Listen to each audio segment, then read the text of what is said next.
Good morning. It's good to be together this morning. If you will, go ahead and turn to the book of Mark.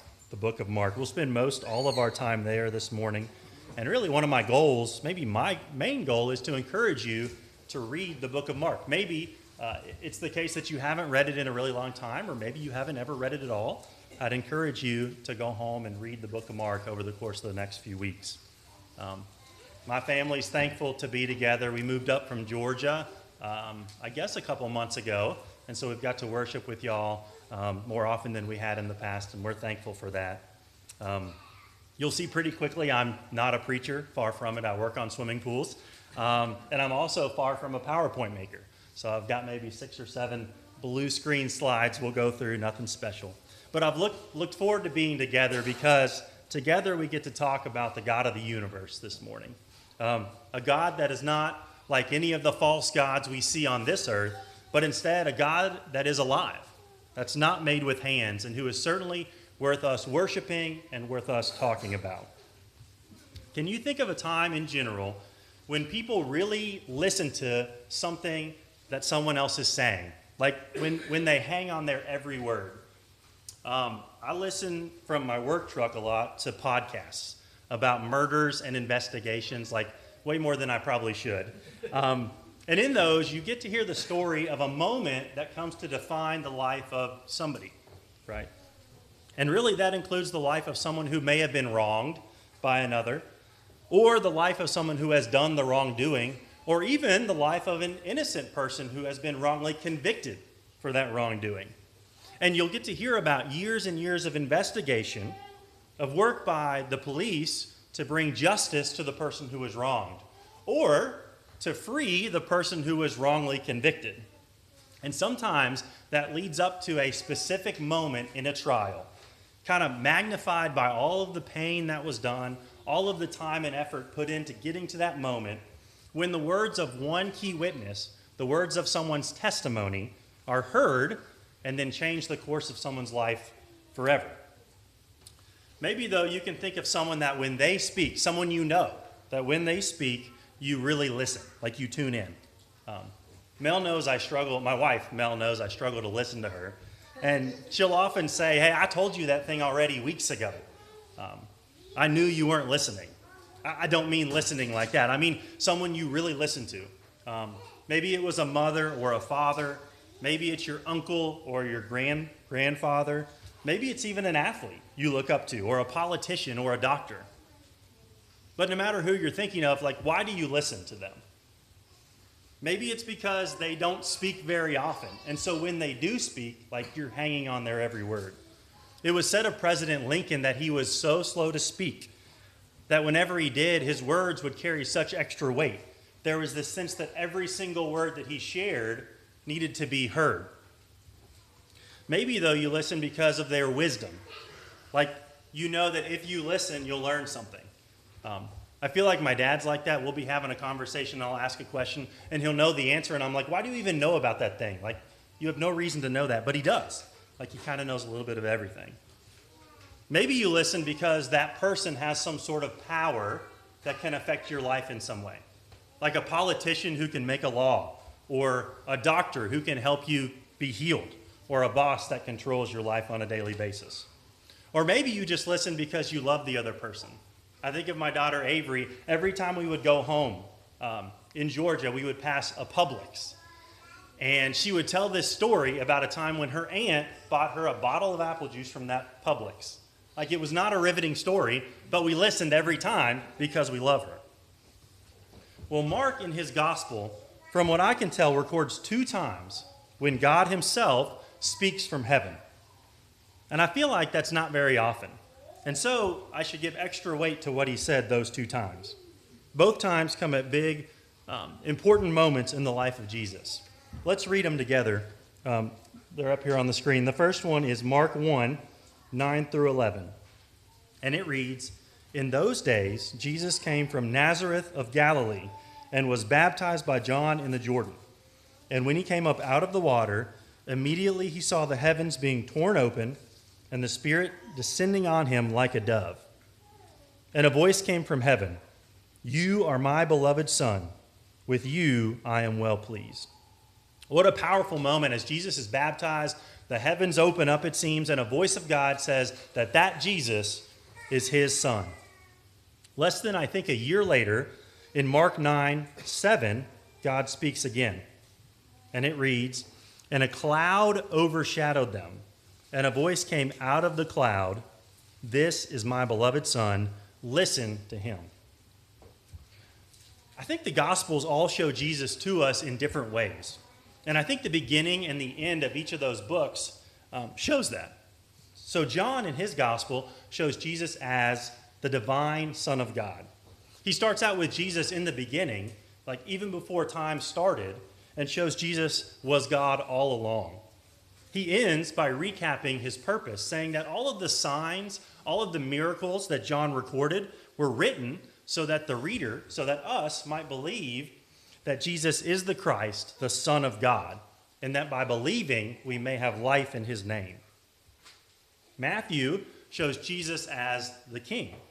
Starts out by calling him the Son of David, and he ends with Jesus the King, risen from the dead with all authority, telling his citizens to go out and enlarge the borders of his kingdom. Luke, on the other hand, seems to show Jesus' humanity. He shows Jesus as the Son of Man. And you get his purpose statement, right? That the Son of Man came to seek and save the lost.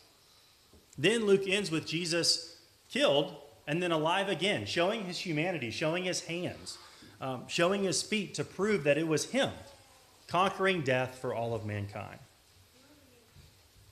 I think in the book of Mark, Mark shows us a couple things to convey who Jesus is. He shows us who God wants us to believe Jesus to be, who nature wants us to believe Jesus to be, and then what people who came into contact with Jesus are almost forced to believe Jesus to be. Mark starts off by calling his gospel the gospel of Christ, the Son of God, and he ends in a similar way. I feel like the book of Mark can be divided into two sections based on those two declarations that we saw God make from heaven. In chapters 1 through 8, you have Mark showing God's statement to be true, that Jesus is indeed the Son of God. Things around Jesus testify to that fact. And then the rest of the book includes a lot of the teachings of Jesus, the things that God is telling us to listen to. What I'd like to do is talk briefly about the things that Mark describes that prove Jesus is the Son of God. And then I want to consider some of the things that Jesus says that we're supposed to listen to.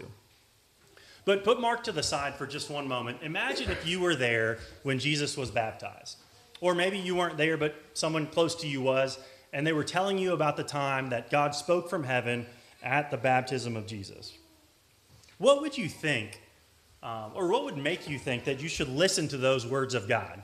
Even without knowing the things that Jesus is going to do the rest of his life, why might you take God's words at face value just from what you know about God in the past? Well, I think, one, you might listen because God's words are true. You can trust what he says. He's proven trustworthy. Maybe you think back to different times in the history of the world that God had proven to be trustworthy to his people. In 2 Samuel, God says this to David, his servant. He says, "Thus says the Lord of hosts, I took you from a pasture following sheep, that you should be prince over my people Israel. And I have been with you wherever you went, and have cut off all enemies before you. I will make for you a great name, like the name of the great ones of the earth." David responds to that by saying to God, "Your words are true." But then, like over and over in his life, he doubles down on that confession. You know, you think of the time when King Saul was hunting David, and David had him dead to rights in this cave. And yet, David decides that it's not his place to kill Saul, to kill the Lord's anointed, and he waits for God to act on his behalf because he trusts him. Or maybe you'd think back to Jacob, right? God's servant Jacob. God had made promises to Jacob and to his family, promises to bless him, to be their identity, to be their everything. But then Jacob makes a mess of things over and over again in his life, which I've always felt a major connection to Jacob. But all throughout in Jacob's life, Jacob calls God the God of his father. It seems like to Jacob, God is not his God. Even so, like God sticks with him all along through mess after mess. And then when Jacob is old, looking back on his life and speaking to his sons, this is what he says. Jacob says, the God of your father will help you. He will bless you. I think after a life of seeing God keep his word, always, Jacob finally declares that God is his God. Over and over throughout history, God's words have proven trustworthy. But maybe you might listen because God's words are powerful. They're weighty. They carry weight.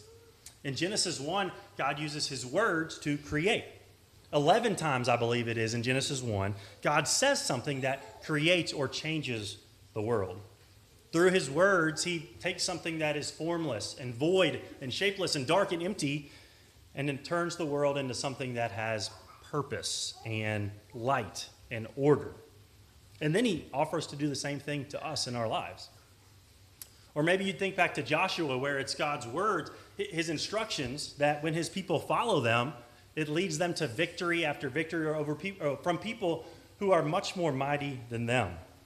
Maybe you'd listen to God because his words are powerful. Or maybe you'd take God's words at face value because you believe his words are life-changing for the better. I think about Noah, who lived in a terrible, wicked world. Everybody else was godless except him. But it says that he was blameless. He was without blemish. He was an acceptable offering to God. Then God gives instructions to Noah on how he wants to rescue him from that world. And I don't know what Noah was doing before that, but he certainly wasn't building a boat. But he lets God change the course of his life and save him from that world around him. Just the fact that God said that Jesus was his son, it should have been enough for the people around him to believe that. But what else does Mark record to prove that? I think in chapters 1 through 8, Mark shows Jesus' power, his love, and he puts a lot of testimonies in front of us to prove that Jesus is God. We'll kind of skip around in the first 8 chapters of Mark for the next 5 minutes if you want to follow along. But first, look at the testimony of the spirit world. In Mark 1:24, there's a man in the synagogue who has an unclean spirit. And Jesus approaches him, and the spirit speaks. And in verse 24, the spirit says, "What have you to do with us, Jesus of Nazareth? Have you come to destroy us? I know who you are, the Holy One of God." Later on in Mark 5, verse 7, there's a man who's living among the tombs, and he has an unclean spirit. And he approaches Jesus, and in verse 7, the Spirit says, "What have you to do with me, Jesus, Son of the Most High God?" Backtrack to Mark 3:11. Mark says that just the unclean spirits, kind of in general, are testifying to who Jesus is. It reads, "And whenever the unclean spirits saw him, they fell down before him and cried out, 'You are the Son of God.'" It's not just the unclean spirits, though. Mark shows that Jesus has power that testifies to him being the Son of God. I kind of wish, this might be a weird thing to say, but I wish the recipients of that power could come through that door and tell us about what he did for them. You know, I wish we could hear from the leper in Mark 1:40. And if we did, we might have heard how he came to Jesus and just begged him to make him clean. To make him clean of a disease that would have destroyed his skin to the point where even if he touched boiling water, he would have been so numb that he couldn't feel it. A disease that would have caused his limbs, I think, to curl and deform so painfully to where his life was just miserable. But then we'd get to hear how Jesus, demonstrating his immense power, just touched him, like something else that no one would even do. And immediately the leprosy left him. And we wouldn't just hear it, right? We'd see him. You know, we'd see his arms and his legs, and they'd look like ours. And we'd see his skin and how just pure and clean it was after coming into contact with the Son of God. I wish we could hear from the paralyzed man in Mark 2 about how his friends did everything they could to bust him through the roof of this house just to get to Jesus. And you can imagine what he would have looked like in front of Jesus after laying in the bed year after year with his muscles just deteriorating into nothing. we'd hear what Jesus said to him, right? In Mark 2:11, Jesus says, I say to you, rise, pick up your bed, and go home. And he rose and immediately picked up his bed and went out before them all, so that they were all amazed and glorified God. I bet he'd talk about how his strength immediately filled his body. It wasn't like he started to go to therapy one time a week and then eventually after a year took a step. No, immediately he could walk. In an instant, Jesus transformed him. And the witnesses' response is to glorify God. They make some connection between Jesus and God because of the power that they see. I'd like to hear from the disciples about a time in Mark 4 where they're on a boat with Jesus. In Mark 4:35 through 41, they're on this boat and a terrible storm arises. They're in the Sea of Galilee, which I've never seen, but I read sits down in this bowl, and so there's all these violent storms. And we get to hear how Jesus was just like kind of sleeping through one of those terrible storms, and how they feverishly went to Jesus to wake him up. And then he woke up and all he did was he just started talking to the waves and to the wind. In fact, it says, and he rebuked the wind and said to the sea, peace, be still. And the wind ceased and there was a great calm. They might tell us how the waves immediately calmed. It wasn't just like Jesus pushed the storm past and the waves started to slowly subside. No, it was calm. It was immediate peace.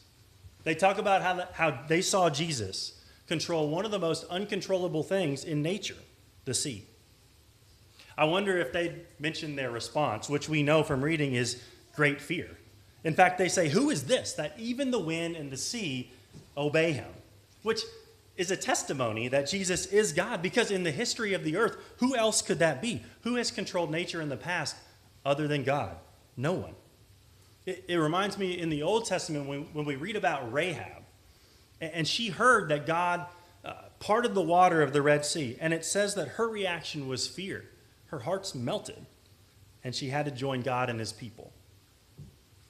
Well, in Mark 4:38, prior to Jesus calming that storm, his disciples say, Teacher, do you not care that we're perishing? Jesus, we're about to die. They weren't, of course, because they had Jesus on the boat, but it leads into Mark 5 when we meet three people who were perishing. In Mark 5, we see Jesus' power to save them. I imagine what the demon-possessed man would tell us if he could, what his testimony would be. Maybe he'd talk about the fact that he couldn't control himself at all. Like, he might talk about how lonely he was, unable to stop harming himself or anybody else who came near him. Maybe he'd talk about how hopeless he was after having to resort to live far away from people. In fact, he had to live among the tombs, among the dead people. But then he could tell us how one interaction with Jesus, just one instant, changed everything. Because in Mark 5:15, he's described as sitting there, like actually sitting under control finally. And he's no longer naked, he's clothed, and he's in his right mind. He talked about how Jesus gave him his life back. I wish we could hear from the woman in Mark 5, who might share the desperation that she felt, slowly bleeding to death year after year. She'd tell us probably about how she tried doctor after doctor, but it didn't matter. Nothing worked. But then we'd hear about the moment from verse 27 of chapter 5 when she gets to Jesus and touches him and finally finds the one healer who can make her well.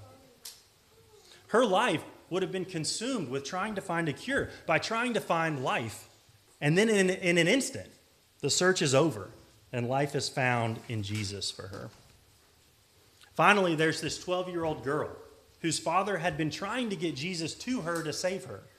I wish we could hear from her father, I think, who was there when Jesus said, "Little girl, I say to you, arise." And immediately the girl got up and began walking. I think he'd talk about how his despair over losing his precious child turned to joy in an instant because of Jesus. I think he'd tell us how for Jesus, death was like someone was sleeping. It was nothing to him. You know, to us, raising someone from the dead is this astonishing miracle, maybe the most astonishing of all the miracles. But to Jesus, to the Son of God, it's just as if he's waking someone up who'd been sleeping. It's just normal to the Son of God. Finally, in chapter 6, there's thousands of people who are miraculously fed by Jesus. And I think this is the only miracle that's mentioned in all four Gospels. And I'm not really sure why. But I think maybe in part it's because it shows that only the Son of God can feed people like God had fed people in the past. And so Jesus is that Son. Remember, it was God that fed people bread from heaven as they wandered in the wilderness on their way to the promised land. And then, after God leads them into that promised land, Joshua reminds them that God was still feeding them. Like they were eating from orchards and vineyards that they didn't plant at all. It was God that fed them all along. God fed them in the past, and now the Son of God is feeding them as well. I think it's interesting. You see miracle after miracle, and people don't deny that he's done these miracles. They don't deny his power. They just choose not to accept who that power shows Jesus to be. Well, Mark shows the spirit world testify that Jesus is God. And then he lines up all these other witnesses and recipients of Jesus' great power. But he also shows that Jesus has love that proves he is the Son of God. It's interesting to me, in the book of Matthew, Matthew presents his purpose statement right up front. In Matthew 1:21, he says that Jesus will save his people from their sins. But I think Mark waits till chapter 10 to present his, which is that for even the Son of Man came not to be served, but to serve, and to give his life as a ransom for many. I think it's curious that Mark waits so long to state that. But maybe it's because he spends the first 8-9 chapters showing Jesus living out that purpose, showing that the only person that can love like God has loved is the Son of God. And what God has done throughout history is demonstrate his love by choosing a helpless people that had no value apart from God, and blessing them, redeeming them, saving them, bringing them peace and hope and life. And that's what Mark has shown Jesus to do, coming to earth with that same purpose to rescue a helpless people. In Mark 2, Jesus goes to people who are outcasts, who are sinners, tax collectors. He brings healing and cleansing to people who have no peace, like the man who is demon-possessed. He gives life to people who have no life, like the little girl that passed away. His love testifies that he is the Son of God, in that he loves like only God can love. We read how God spoke from heaven twice, saying that Jesus is his Son. And he also says that we're to listen to him. I've heard that every part of God's creation listens to him except us, except humanity, which is so sad. I struggle with this. So many times I've listened to other people's words or my own words, and I don't listen to Jesus' words. I was trying to think through why that is, like why we struggle so much with that. I think sometimes it's because I know Jesus' words are true. I know they're the true ones. But then I just let someone speak more loudly to me. I think about Pilate. When he gave Jesus over to the mob after they were shouting, "Crucify him, crucify him," Pilate knew he was innocent, I think. But the mob was just louder. Other times I think I don't listen because I haven't even paid attention to what he's saying about something. I don't know what he said well enough, right? So I just put other words above his words.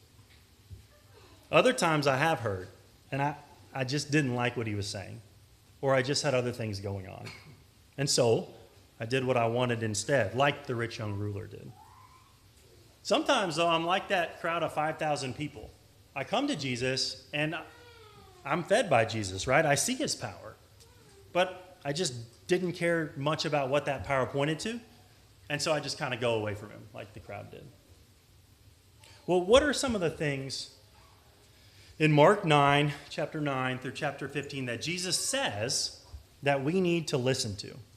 I just have 3 quick things and a couple questions, and then we'll wrap up. In Mark 9:35, Jesus says, "If anyone be first, he must be last of all and servant of all. And then in 12:31, he says, you shall love your neighbor as yourself. How are you doing serving and loving other people? The Son of God came to serve. Are you serving anybody around you? Are you encouraging those who may be older, who don't have earthly family nearby? Are you serving those who are sick, who are in need? Are you serving others by spending time praying to the God of the universe on their behalf? Are you serving others by talking to them about who Jesus is and what he's done for you? I think sometimes I work so hard in certain areas of my life, but I don't work hard for Jesus. And that's so sad. That makes no sense. It's so backwards.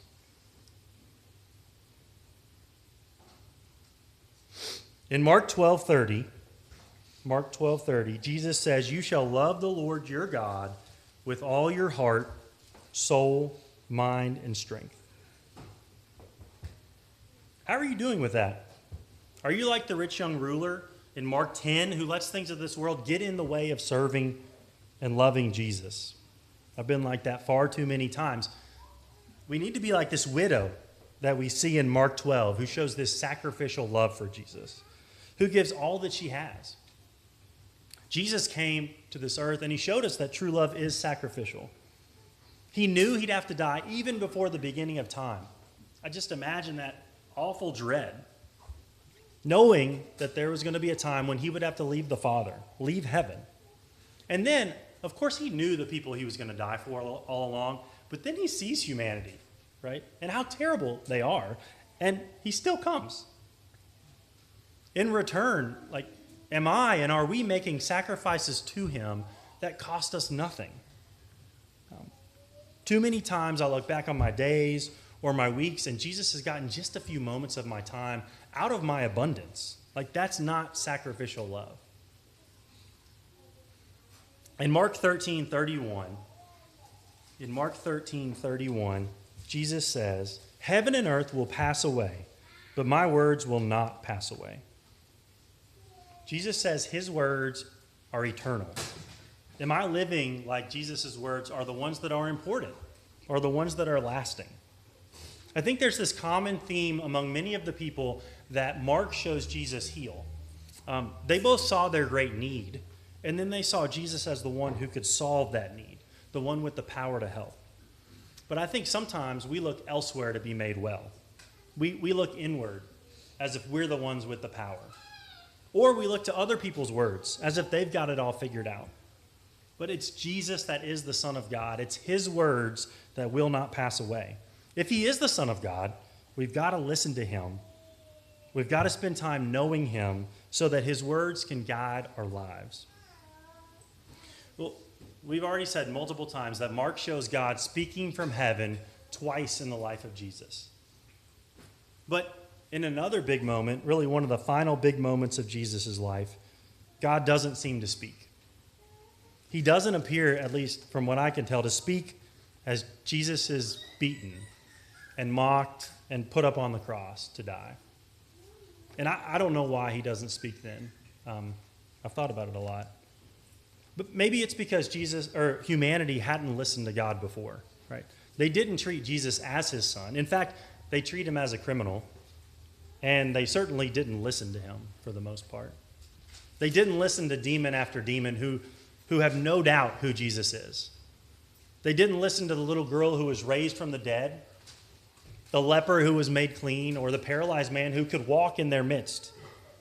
They didn't listen to nature, who was controlled by Jesus like only God could control. But in Mark 15, Mark shows us the testimony of a Roman soldier who states who Jesus is as well, kind of one final time to bookend that gospel. There's a Roman soldier who'd been around Jesus. He'd been at the cross where Jesus was, watching and I assume guarding him. I wonder if he was part of the battalion of men, I think some 420 men, who would have been the ones to strip Jesus and mock him and put thorns on his head. Maybe he was part of that, maybe he was not. As Jesus was dying, hanging on that cross, he might have looked like another nobody to that Roman centurion. I'm sure he'd seen a lot of people crucified. Maybe he would have, that Roman soldier would have been used to how criminals speak from the cross, kind of angrily jeering at the crowds back and forth as they passed away. But then that soldier likely would have heard Jesus say things like, "Father, forgive them, for they know not what they do." And as Jesus was dying, he would have seen darkness envelop the land in the middle of the day for an extended period. He would have literally felt the earth shake. And seeing Jesus' love and his power, this is what he says in Mark 15:39. Mark 15:39. And when the centurion who stood facing him saw that in this way he breathed his last, he said, "Truly, this man was the Son of God." It seems like, it's almost like there's no other response he could give in that moment than that. It's just so obvious. I think there's no doubt that Jesus is going to come back to this earth. And at that time, I think we'll be in the same position as that centurion. The events of that return will force us to get on our knees and say that he is the Son of God. The question is, before he comes, will we declare that and live like that out of our own volition while we still have the time? Or will we wait until it's too late? Who do you think Jesus is? Do you believe that he is the Son of God? Through his power and his love, the testimony of others, we have no reason to not believe in him. And I think many of us do believe who he is. But if we do, are we living like he is the Son? Are we really listening to him? If we can help in any way, I'm sure the men here would love to talk to you further about that. Come forward now as we stand and sing.